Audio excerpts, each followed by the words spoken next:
Good morning, December 12th, the morning after that big windstorm we had. A lot of people lost power, but Detroit Edison did a good job getting most power restored. I think we had so many big storms this summer, everything that was going to fall and break lines probably got cut out of the way. We got some sun. In the video yesterday, Egg Wild asked what that yellow box was. That was in my video.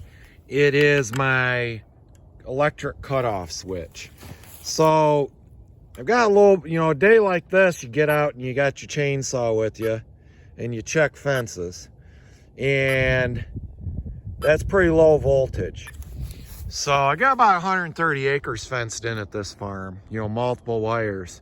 I got a cutoff switch several hundred yards that way. I shut it off. The voltage jumped up to 1100 volts. 11,000 volts. And so I know it's from that over. Now I got a cutoff switch here trying to diagnose if it's from here over to there. So if I turn this switch off,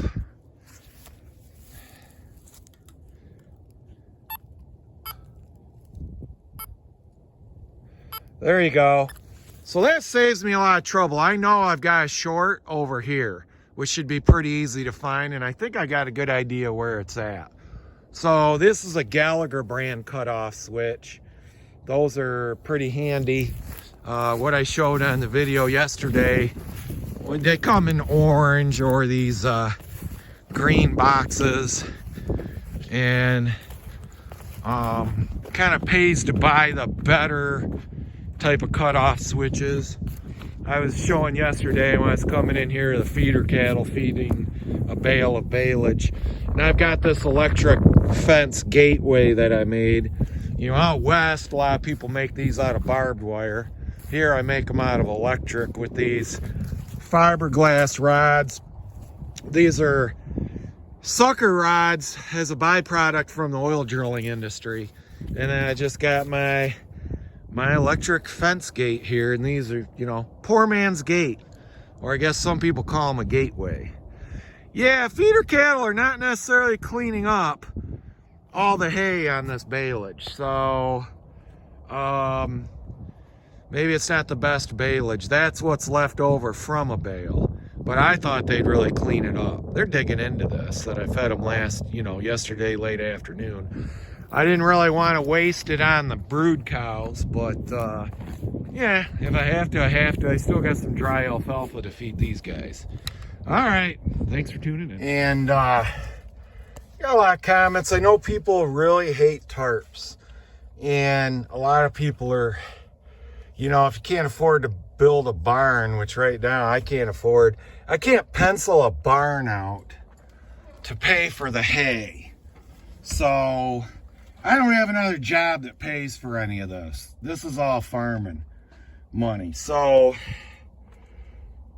a tarp, these bales, if you tarp them right, it doesn't always end up that way. They end up just like stored in a barn. But you got to put this vapor barrier in. So, piece of plastic goes on the bottom. It's folded up to that side bale, like right there and tucked in. Then the top bale. And if you don't do that, that's where you get that loss under the tarp. It's coming from the ground.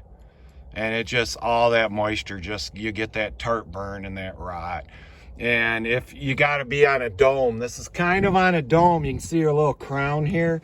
Any spot, like I stack a lot of hay out in the field where I bale, any spot where water can get under, you'll have some of the bottom bales will have a mark on them. And if water just sheets under there, you lose half that bottom bale or a quarter of it, and it'll just settle down and it'll have all that condensation under the tarp. And then in that case, it'll be, tarping might end up worse for you than not tarping them and just leaving them outside, not stacked, But this is first cutting bale, and 4x4 bales now, which are like 450 pound bales, they're fetching $75 a bale right now in my area. At that deal, I don't even need to square bale anything. I'm trying to square bale less and less hay every year.